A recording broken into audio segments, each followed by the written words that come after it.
जातीवादाची भाषा पहिले भुजबळांकडून झाली आहे. फडणवीसांनी भुजबळांचा डाव समजून घ्यावा. भुजबळ विश्वासघातकी माणूस आहे. भुजबळांचे एकूण जालन्यातील आमच्या नोटीस दिली जाते. भुजबळांमुळे सरकारविषयी रोष वाढायला लागला आहे. भुजबळांना आरक्षणात समानता का नको? आमच्या सारथी योजनेलाही भुजबळ विरोध करत आहेत. सरकार भुजबळांच्या दबावाखाली आलं आहे. मराठी लोक अशा नेत्यांना दारातही उभे करणार नाहीत. मराठी आता मागे हटणार नाहीत. हवेवर स्वार होणारा मी नाही, तुम्ही आहात. गर्दीवर स्वार होऊन वाटेल ते तुम्ही बोलणार का?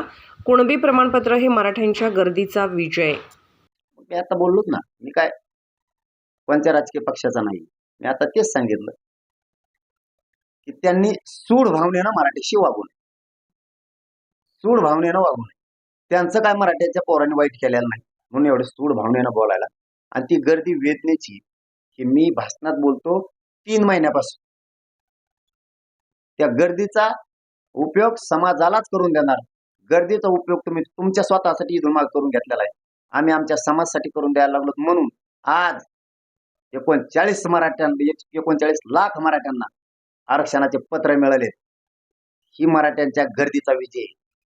तुमच्या गर्दीचा उपयोग तुम्ही तुमच्या स्वतः एकट्यासाठी केलाय. पुन्हा पुन्हा ते सांगतो, मला इथून पुढे तुमच्यावर बोलायला लावून देऊ नका. मलाही तुमच्याबद्दल लय माहिती आहे. मी माझ्या समाजासाठी कोणाचाच मुलायदा करू शकत नाही.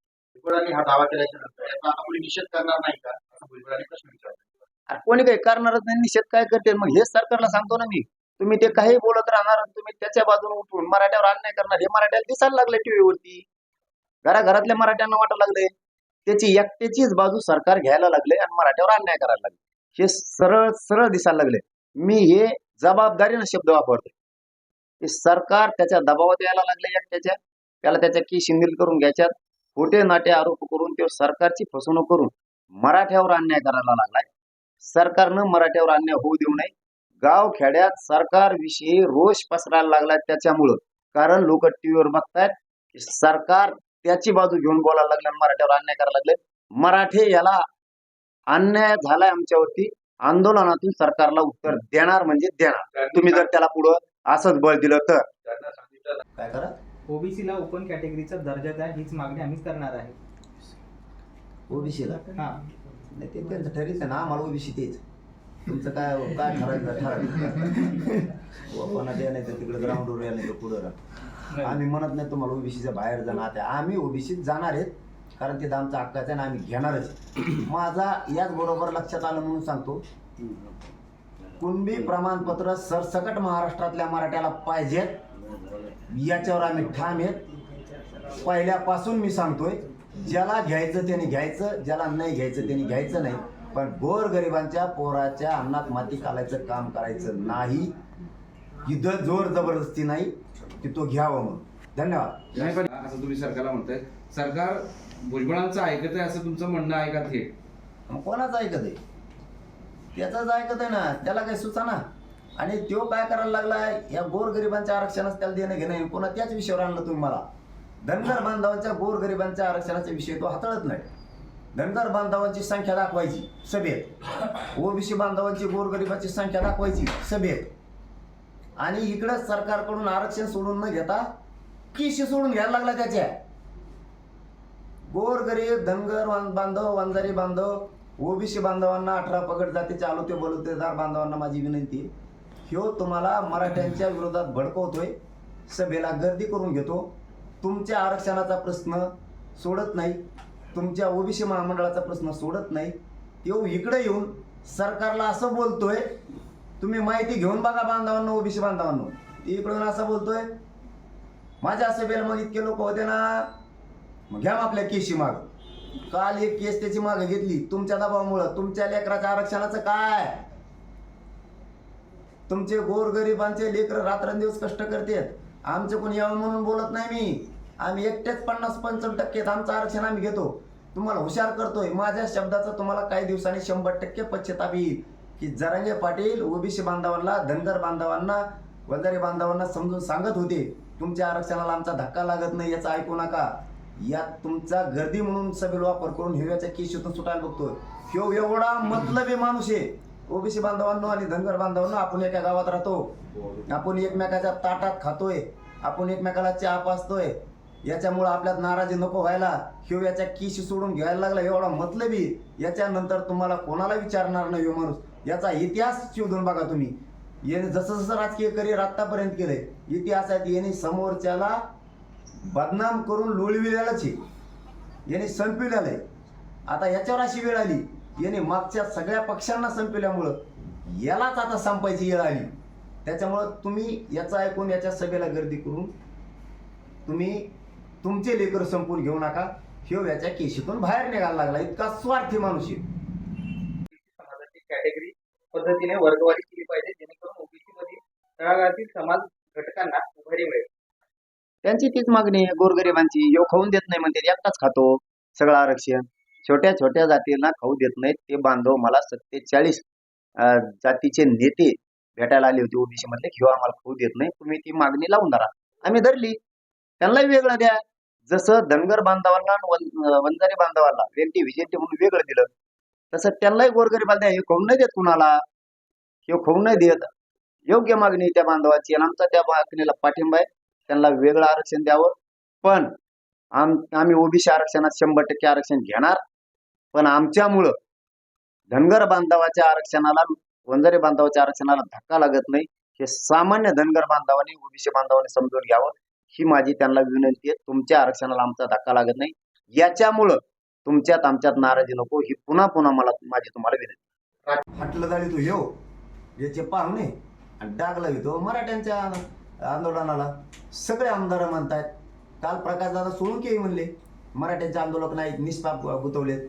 क्षीरसागर परिवारही म्हणलाय की हे मराठा आंदोलक नाही आहेत. मग याचं एकट्याच घोडं कुठं दामटितो? तू घाटेल तूच जाळून कुठं दामटितो रे? आणि परत बोंबलतो. मग हे झालं ते का हरडतो? तूच जाळीतो. लफडे शिकतो का आम्हाला? सगळ्या दुनियात लफडे करून आला. तू नादी लागू नको. आणखीन बी सांगतो आम्ही, नादी लागू नको. कारण तू हाटलं तूच जळीतो आणि गप्पा हाणतो इकडं. सगळे सांगतात आम्ही मराठ्याचं आंदोलन बदनाम करतो, सरकारवर दबाव आणतो. देवेंद्र फडणवीस साहेबाला पुन्हा पुन्हा माझी विनंती, याचं ऐकून तुम्ही मराठ्यावर अन्याय करू नका. हे यांनी पिक्चरात काम केलेलं आहे. हे ते स्टाईल इकडे हाणायला जात आहे. हे उगाच डोकं खराब करतंय. त्याला जे बोलताय त्यावरून एक नवीन विषय आलेला आहे की छगन भुजबळ असं म्हणतायत की मराठा आरक्षणामध्ये विरोध नाही, पण मीच विरोधकाचं चित्र रंगवलं जातंय. 24 डिसेंबर रोजी मला गोळी घालून ठार मारले जाऊ शकते असा पोलिसांकडे रिपोर्ट आहे आणि झुंडशाहीला त्यांचा विरोध आहे. आता अन्यायाचं बघा, अन्यायाविरुद्ध आवाज उठवणं, त्याला जर तो झुंडशाही म्हणत असला तर त्याचे किती प्रगल्भ विचार आहेत त्याचं लक्षात येईल. आणि त्याला कोण गुळे आणि ते कशाला कोण खराब करेन हात तो काय आहे असा.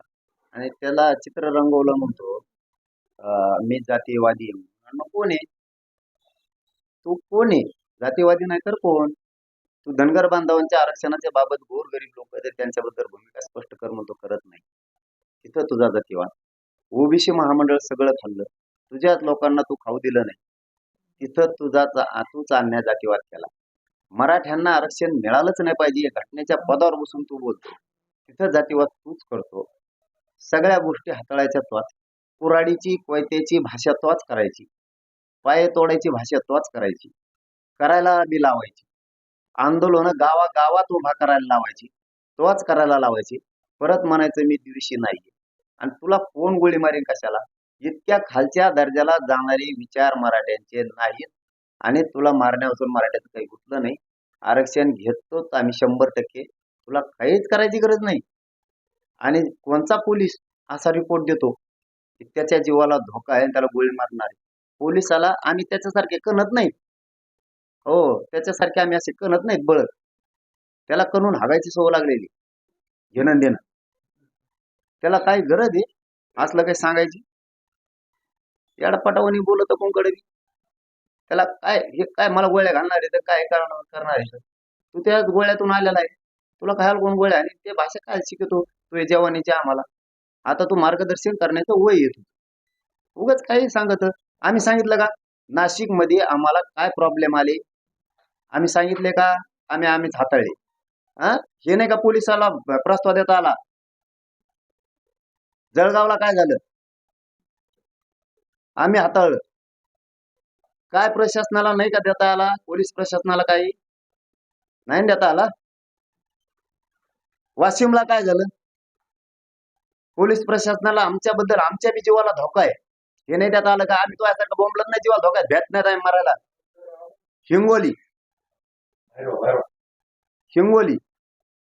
हिंगोलीत काय घडलं, आम्हीच हाताळलं. तो यासारखं असले कळलो नाही.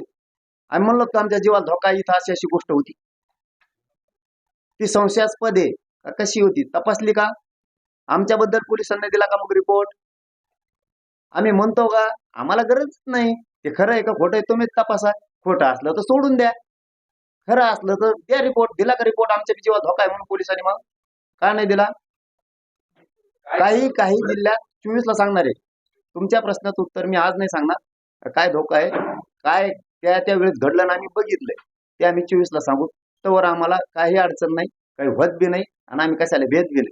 म्हणून असा एक दबाव टाकला म्हणे की मराठ्यांना ओबीसी मध्ये घ्या, अशा पद्धतीनं कार्य करा, म्हणून त्यांनी रिझाईन केलं, राजीनामा दिला, अशी एक चर्चा आहे. जर एखादे म्हणले असले मराठ्याला ओबीसीत घेता, मराठ्यांच्या नोंदी आता घ्यायला पाहिजे. राजीनामे द्यायची काय गरज आहे, तिथं काय जातीवाद आणायचं, तिथं जात बघायचीच नाही.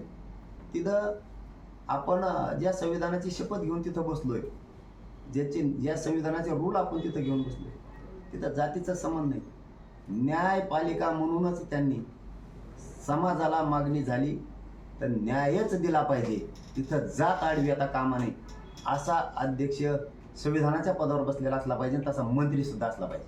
पण आता नवीन अध्यक्ष निवडले गेलेत, ते मराठा आहेत.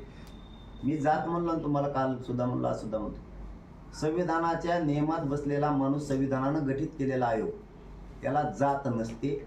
आणि तुम्ही जर जात काढत असताल त्यांची, इथून मागचे जेवढे आयोगावर अध्यक्ष झाले, आम्ही एकदाही मराठ्यांनी जात काढली. आमच्याविषयी तुमची पोटजळी एवढी कशामुळे, ते जातीचा काय संबंध.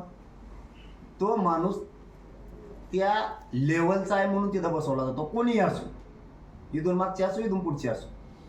त्याची लेवल असल्याशिवाय त्याला बसवलं जात नाही. त्यांची लेवल दर्जा असायला लागतो, आणि तो दर्जा त्यांच्या ती. म्हणूनच सरकारनं, संविधानानं त्यांना त्याच्यावर बसवलंय, आणि ते नियमाचं पालन करूनच तिथं काम करत असतो, कोणीही माणूस असो. मराठ्यांना द्यायचं म्हणलं की जात, सारथी म्हणलं की जात, आणि तू वर बुडीत होती. सरकारने दबावात येऊ. दुसरंही सांगतो आता याच्याबरोबर, आणि थांबतो. याच्याबरोबर सरकारनं आम्हाला 9 वेळेस फसवलं आत्तापर्यंत या महिन्याच्या. त्याने नुसतं सांगितलं आम्हाला सुद्धा सारथी बरोबर द्या, लगेच सवलती लागू केल्या. आम्ही म्हणलं कम केल्या, तो यासारखं जळत नाहीत आम्ही, येडपट कुंकड, तो यासारखं जळत नाहीत आम्ही. द्या, काय सवलत द्यायची ती, मोठं मन आहे मराठीच, द्या. पण याबरोबर सरकारला आज मी जाहीर विनंती करून सांगतो, तुम्ही लागू केल्या सवलती, आमचं दुखणं काही नाही. पण सारथीचे, PhDचे जे विद्यार्थी सगळे थांबलेत, ज्या नियुक्त्या थांबल्या, SCBCच्या, ESBCच्या थांबलेल्या, ह्या सगळ्या MPSCचे विद्यार्थी कुठं आंदोलनाला बसलेले आहेत, EWचे विद्यार्थी, यांना सगळ्यांना नियुक्त्या द्या, त्यांनाही सवलती द्या, आमचं काय म्हणणं नाही. पण आमचे जे 2-2 वर्षापासून पोरं डांबून ठेवलेत, यांच्या तुम्ही नियुक्त्या बाहेर तातडीनं काढा, नसता पुन्हा त्याच्या विरोधातही आम्हाला आंदोलन करावं लागणार, हे सरकारने समजून घ्या. त्या पोराच्या पाठीशी सरकारनं उद्यापासून खंबीर उभा राहा, किंवा आजपासूनच तुम्ही ते काम सुरू करा. चंद्रकांत दादा पाटलांना विनंती आहे की त्या पोरांचे प्रश्न उपसमितीचा अध्यक्ष तुम्ही आहेत, ते बाहेर काढा सगळे मॅटर. EWचे विद्यार्थी आहेत, MPSCचे विद्यार्थी आहेत, सारथीचे विद्यार्थी आहेत, अण्णासाहेब पाटील विकास महामंडळाचे विद्यार्थी आहेत, लटाकलेत. हे कोणालाही ठेवू नका, यांना सगळ्यांना नियुक्त्या द्या. त्यांना देताना आमचा विरोध नाही, पण हे आमचे थांबवलेले यांना द्या. आम्ही विरोध करणाऱ्यातले नाही आहेत, कारण त्याचा ऐकून इथून पुढं सरकारनं आणि देवेंद्र फडणवीस साहेबांनं मराठ्यावर अन्याय करू नका. तुम्हाला ही शेवटची विनंती करतोय मी 3 दिवसापासून. नसता आम्हाला 24 डिसेंबरच्या नंतर नाविलाजानं शांततेत मोठं आंदोलन पुन्हा सुरू करावं लागणार आहे.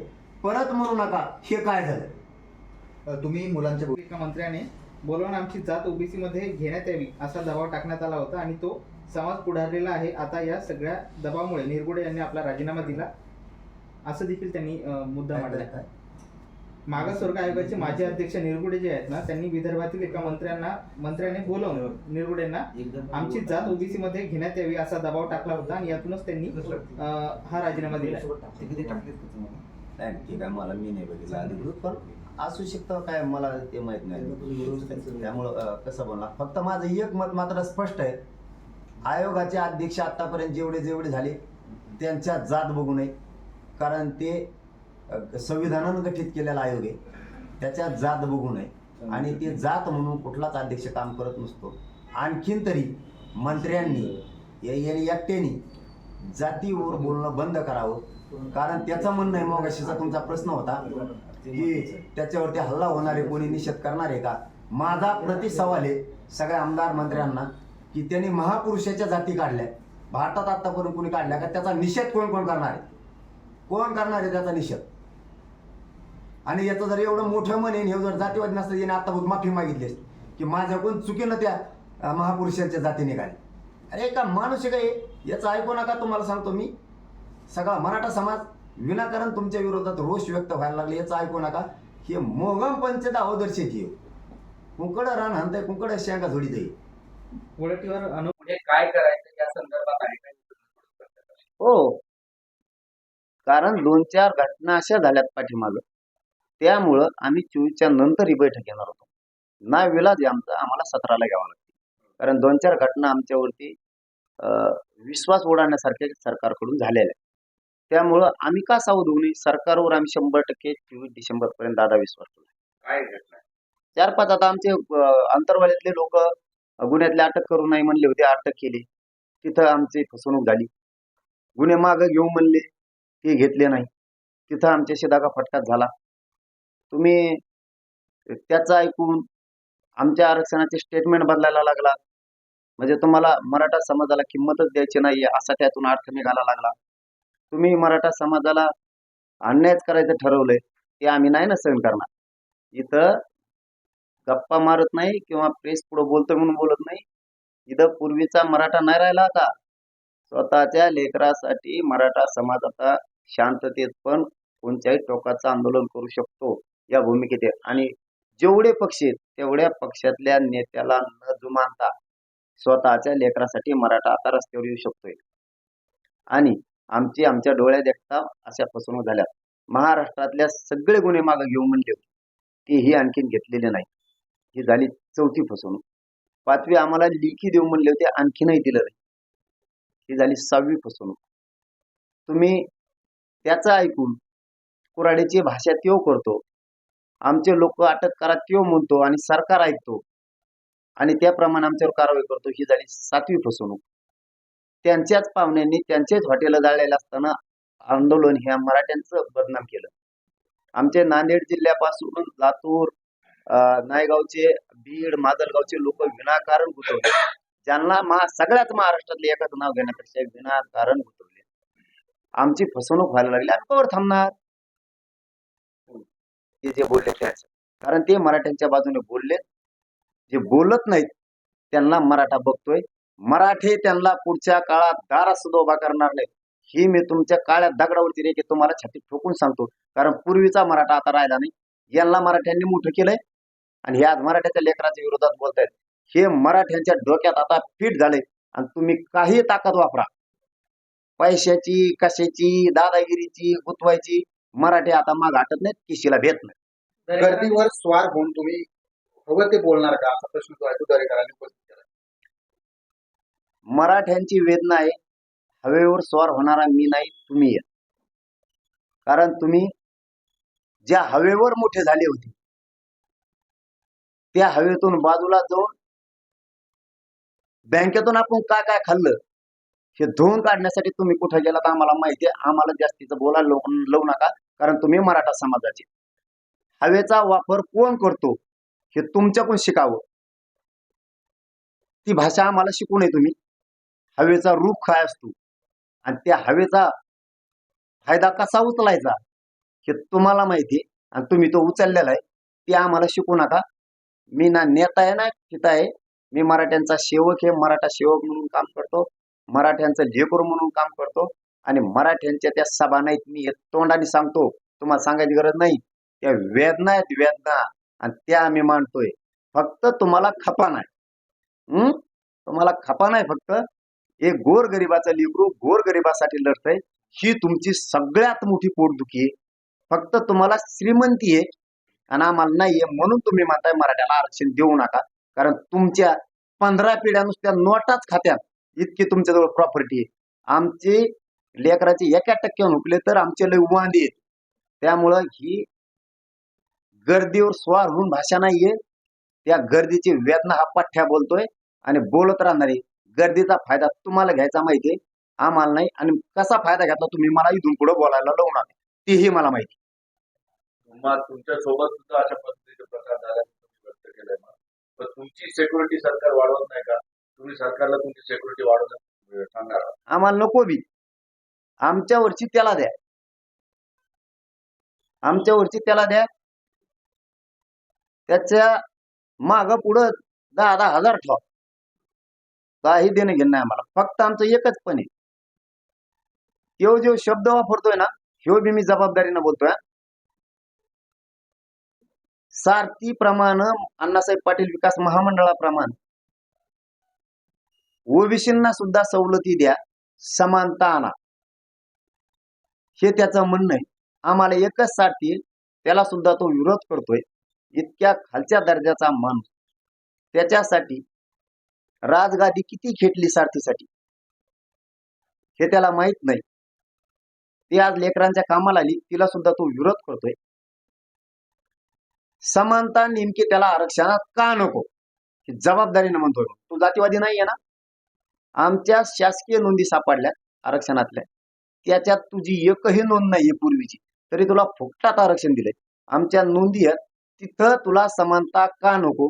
तू कशामुळे म्हणतो मराठी ओबीसीत नको? जे जे नेते मराठ्यांच्या बाजूला बोलले, पोलिसांच्या रिपोर्ट बाबत मग आमचा बी आक्षेप आहे. त्याला कैद झालेला नसून तर तो कोणचा पोलीस आहे तो रिपोर्ट देतोय, तो कोणत्या जिल्ह्यातला रिपोर्ट आहे त्याचा बी आम्ही शोध घेणार आहे. आज दिवसभरात कोण रिपोर्ट देणार आहे, कशाच्या आधारावर दिलाय, काय केलंय? कारण तुम्ही खोटे रिपोर्ट देऊन दरबारीनं तर आम्हाला दाबिणार आहेत का? त्यांनी सांगायचं अटक करा, तुम्ही आमचे लोक अटक करायला लागले. अहो साधी घटना सांगतो भाऊ तुम्हाला. त्या माजलगावची नुसती क्लिप व्हायरल केलेली त्या पोरानं. आज ते पोरग 1.5 महिना 2 महिने झाला आधी काय केलं त्याने असं एवढं? नुसती क्लिप व्हायरल केली, हे अन्याय. त्याचं ऐकून सगळे नेते म्हणतायत बीड जिल्ह्यातले, मराठ्यांच्या आंदोलकांनी आमच्या घरावर हल्ला केला नाही, तरी 3,000ची यादी कसं काय बीड जिल्ह्यात? त्याचं ऐकूनच आहे ना. हे देवेंद्र फडणवीस साहेबांच्या लक्षात यायला पाहिजे. तुमच्या विरोधात समाजाचा रोष वाढायला लागला, त्याचं ऐकून तुम्ही आमचे लोक उतारला लागला. तुम्ही आमच्या लोकांना नोटीस द्यायला लागल्या जालना जिल्ह्यात.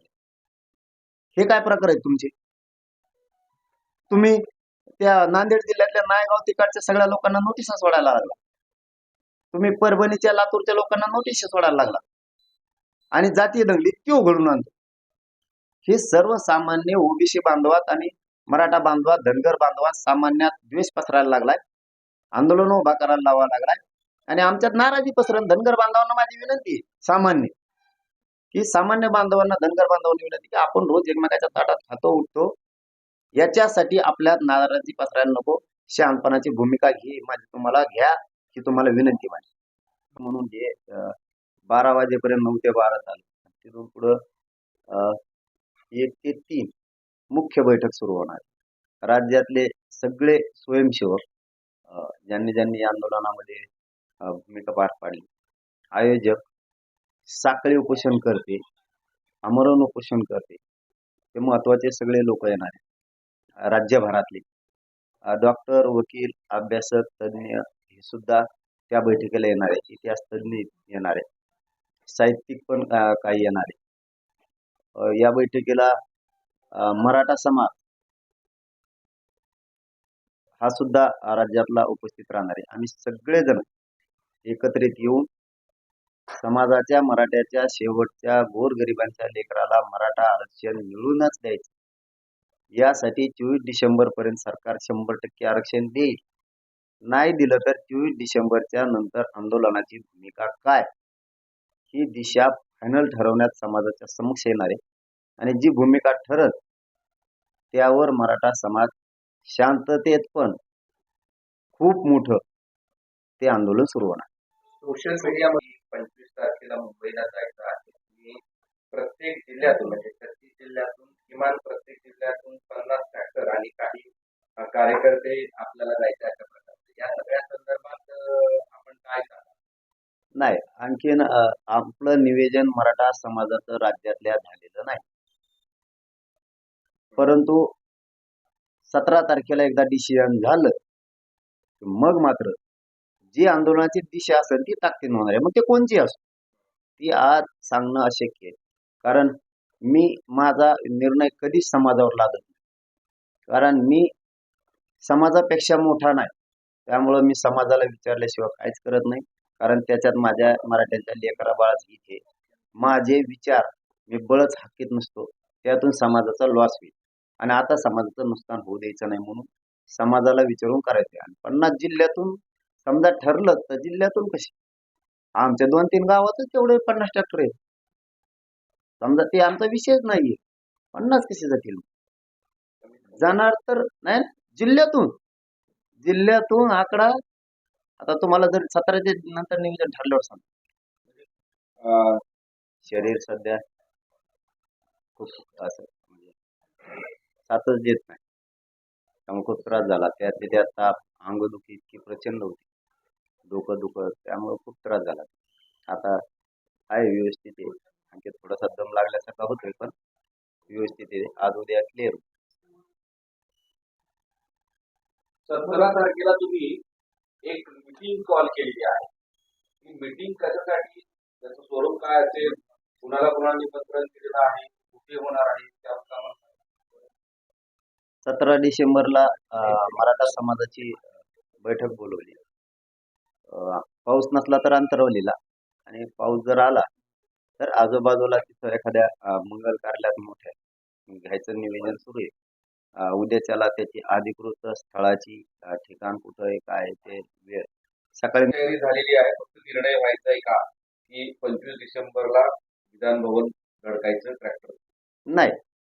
समाजाला विचारल्याशिवाय नाही. समाज जे म्हणल त्यापेक्षा चौपट होणार. मग ते काही असो. समाजातल्या वेगवेगळ्या स्तरावर सोशल मीडियावर असे सगळे व्हॉट्सअप, फेसबुक या मीडियावर मेसेज चालू आहेत की ट्रॅक्टर ट्रॉली सोबत 10 समाज बांधव 10 दिवस पुरेल इतकं अन्न, सीधा ट्रॅक्टर चांगल्या स्थितीत असले पाहिजे, 2 जोडी अंगाचे कपडे, झोपण्यासाठी कपडे, गॅस, चूल, लाकूड, लागणारं साहित्य शिजवण्यासाठी, हे सगळं असं मेसेज चालू आहे. आणि अनेक व्हॉट्सअप ग्रुपवर आणि फेसबुकवर आहे की आता आपल्याला ट्रॅक्टर घेऊन ट्रॉलीसह पोहोचायचं. हे बघा, मी समाजाची भावनाची कदर करतो. ते समाजाचं भावना आहे, ती वेदना आहे, ती खदखद आहे. ते त्यांचं काहीच चुकत नाही. जायचं म्हणून नाही म्हणून त्यांचं समाजाचं अजिबात चुकत नाही. परंतु ज्या अर्थी आपण निर्णयानं विचारपूर्वक लॉंग लाईफचा विचार करून दूरदृष्टी ठेवून आपण ज्यावेळेस एखादं आंदोलन हाताळतो ते कायमस्वरूपी टिकतं. त्यामुळं आपण विचारांती 17 तारखेला बैठक घेऊन नेमकं काय करायचं हे ठरवू. दिशा आंदोलनाची कशी, कोणचं करायचंय, काय करायचंय असं नाही. अचानक पोस्ट आली म्हणून करायचं, त्याच्या समाजाची फसगत होईल. समाज आता फसवू द्यायचा नाही. विचारांती निर्णय घ्यायचा आणि त्या कडेला न्यायचा आहे. उदाहरण म्हणून सांगतो, ते फायनल धरू नका. पण 10 दिवस पुरण एवढं नाही. मग जायचं ठरलं मग ते निवेदन म्हणजे निवेदनच होणार. 2 दिवस लेट पण निवेदन नेटकं होणार. आणि विजय मिळवायचा असेल तर माणसानं छत्रपती शिवरायांचा विचार मनात घेणं खूप गरजेचं आहे. ते एकदा बाहेर पडले, येताना विजय घेऊन माघारी येत होते. नुसतंच आज आपण कुठं एखादी पोस्ट टाकली म्हणून पळालो. समाजाची हार होता कामा नाही. जे काय करायचं असेल, मी कोणाची भावना कधीच दुखवणारलं पोरग नाही. जी काय आपल्या समाजाची भावना असेल तीच करू. फक्त आपण सगळे विचार करू, त्याच्यावरती सविस्तर चर्चा करू. नेमकं काय केलं पाहिजे, कधी केलं पाहिजे, आज का उद्या कधी केलं पाहिजे याच्यावर ज्यावेळेस निर्णय होईल. समाज हे समाजच असतो. एकदा समाजाने ठरवलं, यश प्राप्त झालं. माग सगळे संपले तिने त्याला मिळालं की तो पुढे जातो. मागच्याला तुडीतो की पुढे जातो, इकडच्या तुडीला की तिकडे जातो. तेव्हा म्हणजे माणूसच विचित्र आहे. असा प्राणीच जन्माला मी बघितला नाही. खूप प्राणी हा विचारायचं कामच नाही. काय ते डायलॉग कागदच घेऊन हिंडतो. पिशीच केली तिने बाजाराची. उकडं कागद दाखवतो, कुठून लिहून आणतो कुठून नाही. कसं सापडतं याला. तर काय नमुना लागला हो महाराष्ट्राला. सगळ्या मंत्र्यात नमुना हे हो. सगळे मंत्री इकडं एकटेच इकडं. याचं लफडं सोडून घ्यायला लागलं मोकळं. अरे गोरगरिबाची कदर कर. नेता म्हणून घेतो स्वतःच्या ओबीसीचे. गोरगरिबांची कदर कर.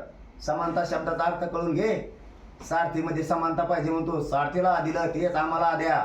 तिथं समानता पाहिजे तुला. महायुती आमच्या आधीची, बार्टी सारथीच्या आधीची, तारटी सारथीच्या आधीची. भाऊ आम्हाला डोके आहे. तू समजू नको तुला डोकं आहे. मग आरक्षणात दे ना समानता. कवर खातो एकटाच गेली तो पाचाना फाचाना. ओके त्याला धन्यवाद. तुम्ही काय होतं पाटील, हो तुमच्यावर हल्ला करण्याचा प्लॅन होता का? तिथे काय घडलं नेमकं थोडक्यात तरी सांगा. नाही मी हे बघा, आम्ही त्यासाठी करणारे नाहीयेत, भेटणारे नाहीयेत. संशय व्यक्त होता त्याच्यावरती पोलिसांनी काय रिपोर्ट दिले का? मग पण आम्ही आज पोत म्हणलो का? तुला कोणत्या पोलिसांनी रिपोर्ट दिलाय आम्हाला देऊ सांगा. तुझ्याच पोलीस अधिकाऱ्याकडून तूच दबाव आणून त्यांच्याकडून असली कारणं लिहून घेतो, रिपोर्ट द्यायला लावतो. तुझ्या मग कोण गेलं रे गोळ्याला फिळ्याला? कोणाजवळ गोळ्या आहेत? तो ह्या त्या तुझाच हाणायला लावलेला आम्हाला अंतर्गत गोळ्या आमच्यावर 2 खिशे भरून येत तशा. आणि तू आम्हाला कशाला सांगतो? पण आम्ही असले रडके धंदे करत नाही. रड आमच्या पैसे नसते. काय आहे काय नाही, काय संशय आलाय की त्यावेळी सांगितलेला आहे. त्यांनी तपासलं नाही तपासलं, आम्ही देणं दिलं नाही, ते संपला विषय. कारण आम्ही भेकाडत नाहीतच. हेत फित आम्ही नसतो. तो यासारखं उगा संरक्षण लागून घेण्यासाठी खोटं बोलतो.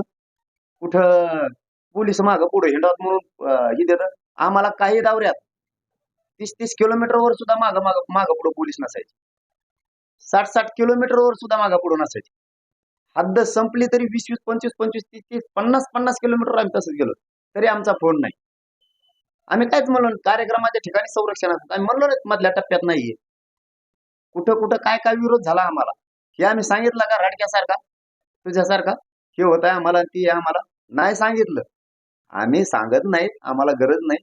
याचं काय हे रडून सरकारला फसवायला लागले, सरकारवर दबाव आणायला लागले, देवीला थोडे साहेबावर जास्त आणायला लागले. याला घ्यायच्या त्याच्या केशी मागं करू. याला या नाही झोप. याला या आंदोलनाचं काही नाही. याला दाटून ओबीसीचा नेता व्हायचंय आणि स्वतःवरचे सगळे आरोप धुवून घ्यायचे. आणि हे ओबीसीला विचारणार नाही आणि हे कोणालाच विचारणार नाही. इतका घातकी माणूस येऊ बे आयुष्यात. बाकीच्या गोर गरीब ओबीसी बांधवांनी समजून घेतलं पाहिजे. ओबीसी गरीब धनगर बांधवांनी हे समजून घेतलं पाहिजे. मुद्दा म्हणून मी 1 मिनिट जास्तीचं बोलतोय की धनगर बांधवांनी सुद्धा हे समजून घेणं ग्रामीण भागातल्या गरजेचं आहे. हा प्युअर वापर करणार आहे. गोर गरिबांना न्याय हा देऊ शकत नाही. याची फक्त चाल आहे. हे आलेला आहे मधून. याला डबल मध्ये जायचं नाही. हे जामीनवर. त्यामुळे याला सरकारला असले खोटे नाटे आरोप करून माझ्या जीवाला धोका आहे. मै छाती दुखती, मला मारतेनच, मला हाणतेनच, असले भाषा बोलतेत. आम्ही सुरुवात तू केली. जातीवादाची भाषा तू केली. समर्थन तू केलं. जातीय तेढ निर्माण होईल असं तू केलं. तू बोलतो तू मंत्रिपदाची गरिमाच राखेना. त्याला आम्ही काय करावं? म्हणून याला त्या केसेस घ्यायच्या आणि देवेंद्र फडणवीस साहेबांनी त्याचा डाव समजून घेतला पाहिजे की याला याच्यातून मोकळ व्हायचंय. तुमच्या सुद्धा किंवा तुम्हाला सुद्धा होरगुडून येऊ पुढे जाईल. आम्हाला देणं घेणं नाही, तर तुमचं राजकारण आहे, तुम्ही जा. पण ह्यो घातकी माणूस आहे, विश्वासघातकी माणसाचा ऐकून तुम्ही मराठ्यांच्या लोकांवर अन्याय करू नका. नसता सरकारच्या विरोधात सामान्य मराठ्याचा जास्त रोष वाढायला लागलाय. जे कोणी ठराविक नेते असतील मराठ्यांचे त्यांना आरक्षणाची गरज नसत. ते मराठ्याकडून बोलत नसतील. हे मराठी टीव्हीवरती रोज बघतायत. आपल्या बाजूने कोणचा नेता बोलतो, कोणचा बोलत नाही, कोण आपला आहे. त्यामुळं गरिबाला लागतंय त्याचं ऐकू नका. ही सरकारला आमची विनंती.